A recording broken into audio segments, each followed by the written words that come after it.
Écoutez, dans la Bible, Now listen, in the il y a Bible, une femme there is a woman qui était malade. who was sick. Elle a vu des médecins. She saw doctors after doctors. Des médecins, She saw the ils ont doctors. fait des sciences de médecine. They do the science according Mais to la their Bible knowledge. déclare But the Bible qu'il n'y avait declares pas de soulagement. that there was no Mais easy. un jour, But one day, cette femme, that woman, elle a vu she saw l'homme de the Galilée. man of Lorsque Galilee. cet homme avançait, And when that man came dans sa forth, robe, by his il y avait des robe, guérisons. there was healing Je hidden. le déclare. That is why I Si declare tu crois, that if you believe, aujourd'hui, today, tu verras la gloire you de will Dieu. see the glory of God. Hallelujah.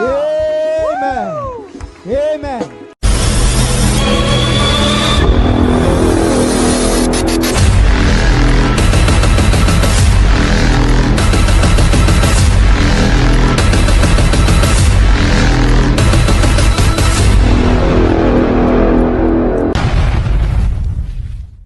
Le combat spirituel est biblique. Wana toboya moto. Mais eloko tokotala nature nini ya combat oyo biso tobundaka. Quand on dit les mots combat spirituel, tozana deux mots na kati ya combat spirituel. Nous avons le mot combat et puis spirituel. Le mot combat veut tout simplement dire lutter et puis résister. Les mots spirituels, ils ont parlé biso sur les esprits. Lorsque nous disons le combat spirituel, tolingi to lobake, résister, to lutter contre les esprits, yango to bengaka combat spirituel. Laisse-moi te dire bien aimé, moi nanzambe nyoso tout o abotami ya nzambe, abundaka te po alonga. Mwana nzambe o abotami ya nzambe, abotama molongi. Bitumba nyonso tu oyo ekoyela ye, aza deja molongi avant bitumba et se présenter. Mais eloko nini mwana nzambe asalaka?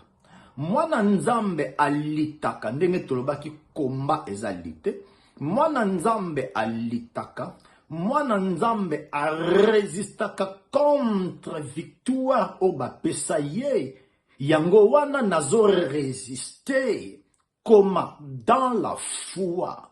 Mwana nzambe nulle part dans la Bible. Mwana nzambe azo bundana diable. Diable babundisaka ye te bien-aimé dans le Seigneur. Écoutez une chose. Total la place nini combat et salema. Tozo Apocalypse chapitre 17, le verset 14. Apocalypse chapitre 17, dans Bible. Il wana is a diable, démon, na ba disciple ne nyoso tout. Ils combattirent contre l'agneau, démon, Satan, esprit mabe, esprit impur, nyonso tout, bazo bundisa mutu moko, qui l'agneau. L'agneau c'est qui? C'est Jésus. Ils combattront contre l'agneau, et l'agneau le vaincra. Donc, tant bazo bundisa Yesu, ba diable, Bible binini, Yesu alongi bango. Parce que il est le Seigneur des seigneurs et le roi des rois. Tangu Yesu azolonga bango na ekulusu. En réalité, yo nanga nanu to bota mate. Mais Yesu asi amona déjà biso to kondimae alors na ekulusu biso pe tozalaki na Yesu. Balobi, elle les appelait, elle les élit, et les fidèles qui sont avec lui ou na ekulusu les vaincront aussi. Ça c'est la bonne nouvelle. Origine ya combat evandiwana. Tangu Yesu abunda nekulusu. Yesu azalaki ye mokote azalaki pena biso bato tondema misala na ye. Diable pe azalaki ye mokote azalaki pe na ba adepte na ye. Alors siko Yesu tangu alongi diable na ba adepte na ye. Elingi koloba te ngai pe nazalaki na Yesu Bible bi tolongi. En réalité, nga na bunda te pona longa. Mais Yesu nde abunda tango alongi, akamati victoire, aye apesi ngai. Jésus qui a combattu o alonga aza vainqueur. Ngai o na bunda te o bapesa nga victoire, babenga kanga plus que vainqueur. Différence nini ezana vainqueur na plus que vainqueur.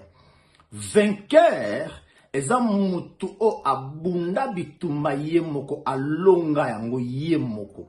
Alors plus que vainqueur eza mutu o abunda te, mais ba ya kotikela e victoire ya ofele nde babenga kae plus que vainqueur.